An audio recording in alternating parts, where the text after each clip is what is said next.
माझ्या इंदिराजींपासून म्हणेल असं नसतं. नाशिकमध्ये आपण 8 दिवसात खड्डे बुजवणार असा अल्टिमेटम दिला होता, मात्र अद्यापही खड्डे बुजवले नाहीये. नागरिकांनी पुन्हा एकदा ओरड पाहिली नाही, तुम्ही नाशिकमध्ये जाऊन बघा, त्या ठिकाणी खड्डे बुजवण्याचं काम अतिशय वेगाने सुरू आहे. जवळपास 80% किंवा त्यापेक्षा जास्त असेल, कारण सतत पाऊस सुरू आहे. मी म्हटलं परत ते तिथून मटेरियल निघालं तर पुन्हा त्या ठिकाणी टाकावं. मला वाटतं आपण तिथे जाऊन शहानिशी थोडी करावी. अतिशय वेगाने काम त्या ठिकाणी सुरू आहे.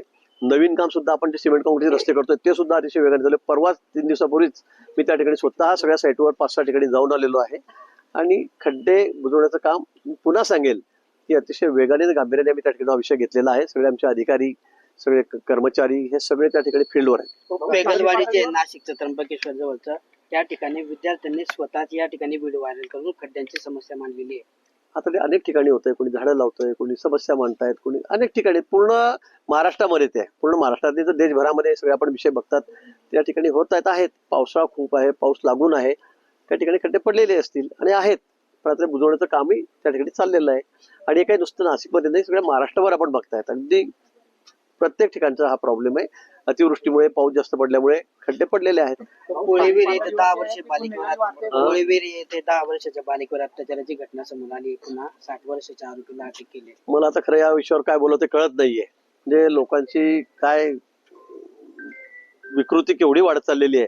परवा नंदुरबारला सुद्धा कशा पद्धतीने त्या ठिकाणी मुलांवर अत्याचार झाला हे तर एकदम डोक्याबाहेरचाच विषय. 50-50, 60-60 मुलांवर एक माणूस असा अत्याचार करू शकतो, अनाचार करू शकतो.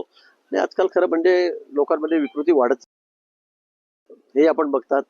पण अशा लोकांचा म्हणजे कायद्याद्वारे लवकरात लवकर त्यांना शिक्षा ठोकून त्यांना खरं म्हणजे फाशीवरच चढवलं पाहिजे. अशा लहान लहान मुलींवर अत्याचार करून त्यांची हत्या होण्याचं प्रमाण चाललेलंच आहे. आणि म्हणून मला असं वाटतं की फास्ट ट्रॅक मध्ये टाकून त्यांना तात्काळ फाशी देणं, मला वाटतं हाच त्याच्यावर एक उपाय की त्यामुळे लोकांमध्ये काही ना काही कुठली तरी दहशत, भीती कायद्याची त्या ठिकाणी बसली पाहिजे. मधून अटक केलेली आहे, ताब्यात घेतलेले आहेत. त्यापैकी ते तिघ भाजपचे कार्यकर्ते आहेत. काही त्यापैकी आपले नातेवाईक असल्याची चर्चा सुरू आहे. नेमकं एक माझा दूरचा नातेवाईक आहे, पण तो फार वाया गेलेला सुरुवातीपासून. पूर्वी पण त्याच्यावर अशा पद्धतीने गुन्हे दाखल झालेले आहेत. काय नाव होतं? तन्मय महाजन या ठिकाणी म्हणून कार्यकर्ता नाहीच आहे तो, पण तो फार गॉन केस आहे हे सगळ्या गावाला माहिती आहे. आणि म्हणून त्यांनी आणि 2-3 जणांनी मिळून अजून 3-4 जण याच्यामध्ये आहेत. त्यांची नावं CP साहेबांनी मला सांगितलेली आहेत. त्यांच्या तोंडून सगळी निघालेली आहेत. मला वाटतं 7-8 लोक यामध्ये सापडतील अशी शक्यता आहे. त्यांच्यावर अतिशय कडक कारवाई केली जाईल. याबरोबर या ठिकाणी गावामध्ये माझ्या अशी तक्रार की तुला ग्रामसेवक करतो, तुला तलाठी करतो, पैसे द्या, असे काही ग्रामीण भागातल्या मुलांना फसवून त्या ठिकाणी काही लोकांनी पैसे जमा केलेले आहेत. अशी तक्रार माझ्याकडे आज आलेली आहे. त्या संदर्भामध्ये पोलिसांकडे मी सूचना दिलेल्या आहेत. त्यांना सांगितलं तुम्ही तक्रार द्या, कंप्लेंट द्या आणि त्यांनाही सगळ्यांना ताब्यात घ्या. अशा पद्धतीने गरजू आणि गरीब मुलांची जी फसवणूक करतायत, मुलं शेत्या वित्या थोडेफार 2-4 एकर असेल ते गहाण ठेवतात, त्यांचे पालक वाटेल ते बिचारे त्या ठिकाणी पैसे आणण्यासाठी काय काय करतायत आणि असं करून त्यांची फसवणूक होते. नंतर त्यांना पैसे परत मिळत नाही आणि हे बहादर पैसे करून फिरतायत. यांचा सगळ्यांचा आता बिलकुल बिमोड करायचा आहे. त्यामुळे याच्यामध्ये कोणालाही सोडलं जाणार नाही. मीच माझ्याकडे लोक आले होते की अशी ऑर्डर मला मिळालेली आहे आणि त्या संदर्भामध्ये मीच CPंनाही सांगितलं आहे. मुख्यमंत्री मोदीच्या कारण मी परवाच मिटिंगच्या दिवशीच कुंभमेळ्याची बैठक होती, त्या दिवशी हा विषय घातलेला आहे. आमचे आयुक्त आहेत, महसूल आयुक्त, ते कुंभमेळा प्राधिकरणाचे अध्यक्ष आहेत गेडाम साहेब, त्यांच्या सहीने म्हणजे डिजिटल सहीने हे सगळे प्रसिद्ध झालेले होते. आणि मी त्यांनाही ती कॉपी पाठवली. ते पण म्हणले की अशी आपली कुठलीही कॉपी या ठिकाणी आपण अशी दिलेली नाही, असं कुठलं टेंडर निघालेलं नाही. आणि म्हणून मग आपण पोलिसांमध्ये तक्रार केली. त्याच्यामध्ये 2 जणांना ताब्यात दिलंय. अजून एक जण त्यातला जो मुख्य अजून आरोपी आहे शकील नावाचा, तो सुद्धा फरार आहे. अजून 5-6 आरोपी याच्यामध्ये आहेत. त्यांचा शोध त्या ठिकाणी सुरू आहे. त्यांची नावं साहेबांकडे त्या ठिकाणी गेलेली आहेत. ज्यांना वर्क ऑर्डर खोटे मिळालेले आहेत त्यांनी ही तक्रार पोलीस स्टेशनला नाशिकला केलेली आहे. आणि CP साहेब स्वतः लक्ष घालतायत. त्यात एकाही जणाला सोडायचं नाही. जे असतील आरोपी त्यांना सगळ्यांना ताब्यात घ्यायचंय. ज्यांनी हा गंभीर गुन्हा आहे, 100 कोटीच्या 150 कोटी रुपयाच्या बोगस वर्क ऑर्डर या त्या ठिकाणी घरी छापून त्या ठिकाणी दिलेल्या आहेत. आणि म्हणून म्हणतात हा अतिशय गंभीर गुन्हा आहे. त्याच्यामध्ये कोणालाही सोडलं जाणार नाही. जे जे दोषी असतील त्यांच्यावर अगदी कठोर आणि कडक कारवाई केली जाईल. आणि यापुढे असं कोणी करणार नाही.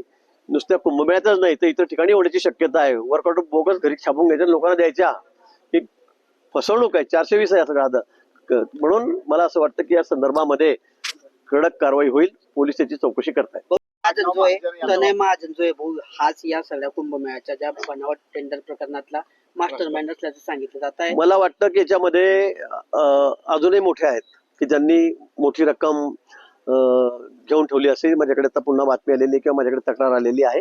कोणी असेल, तनय महाजन असो का कुठला अजून तो काय मुस्लिम त्याचं नाव काय शकील असो का अजून 5-7 नाव आहेत माझ्याकडे, कोणी असो कोणालाही सोडलं जाणार नाही. मी पोलिसांना अगदी सक्त सूचना दिलेल्या आहेत की याच्यामध्ये कोणालाही सोडायचं नाही.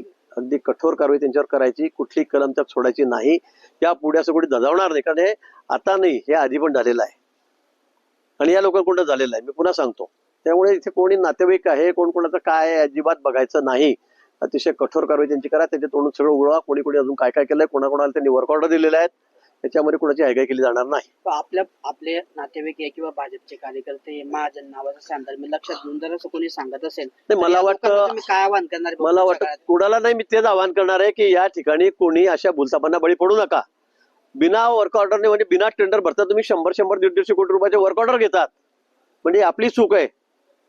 जे वर्क ऑर्डर घेतायत हे असं कसं काय, म्हणजे ते मोठी लोक आहेत, त्या क्षेत्रातली लोक आहेत आणि ते असं कसं काय करू शकतात की 150 कोटीची ऑर्डर मिळाली, 100 कोटीची वर्क ऑर्डर मिळाली, 90 कोटीची मिळाली आणि ते पोलीस खात्याची. पोलिसांना जेवण पुरवा, पोलिसांना पाणी पुरवा, पोलिसांना मॅट्रेस द्या, गाद्या द्या, चटया द्या, अशा पद्धतीने त्या वर्क ऑर्डर लिहिलं गेलेलं आहे. मी ते सगळं तुम्हाला दाखवलं, ते सगळं त्या दिवशी जगाला दाखवलं मी त्या दिवशी. आणि म्हणून हे अगदी सगळं चुकीचं आहे, ही 420 आहे, ही फसवणूक आहे.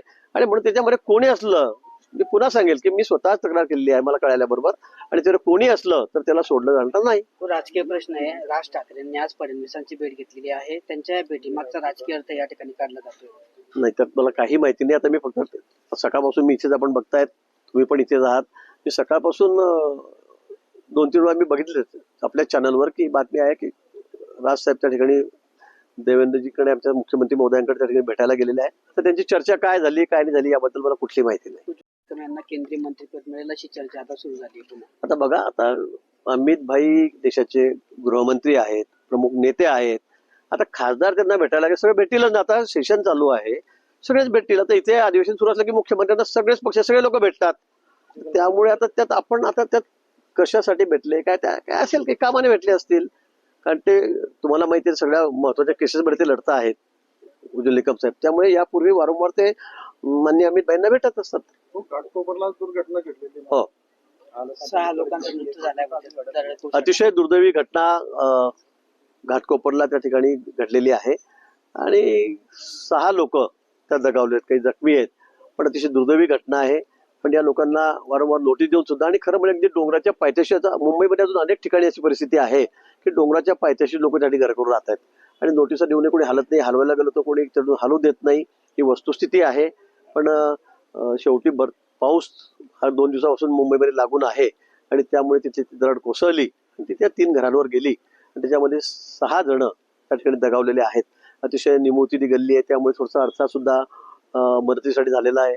एनडीआरएफची टीम आमची अगदी सकाळीच भल्या पहाटे त्या ठिकाणी गेलेली होती. अग्निशामक दल असेल, महानगरपालिकेचं मुंबईच्या, त्या ठिकाणी पोलीस आमचे सगळे आहेत, कर्मचारी अधिकारी सगळे त्या ठिकाणी आहेत. सगळेजण त्या ठिकाणी सकाळपासून म्हणजे पहाटेपासूनच, जेव्हा घटना 3-3:30ला घडली तेव्हापासून तात्काळ त्या ठिकाणी पोहोचलेले आहेत. महापौर पोहोचलेत, आमचे नगरसेवक गेलेत, सगळेजण त्या ठिकाणी गेलेत. मी आज सकाळीच जळगावला आलो, त्यामुळे मी त्या ठिकाणी जाऊ शकलो नाही. उद्या नाव जाहीर होईल असं भरत गोगावलेंनी आज प्रतिक्रिया दिलेली आहे. नाही, मला काही या बाबतीमध्ये माहिती. त्यांचा तिढा सुटला असं सुटेल, पण त्याला काय परीक्षा आणि विद्यार्थी आंदोलनावरती अमित शहाजी बोलणार आहेत. मात्र विद्यार्थ्यांशी बोलायला ते तयार आहेत. मात्र राहुल गांधीचं म्हणणं आहे की अमित शहानी राजीनामा दिला पाहिजे. ठीक आहे, आता राहुल गांधी बद्दल मी काय बोलू.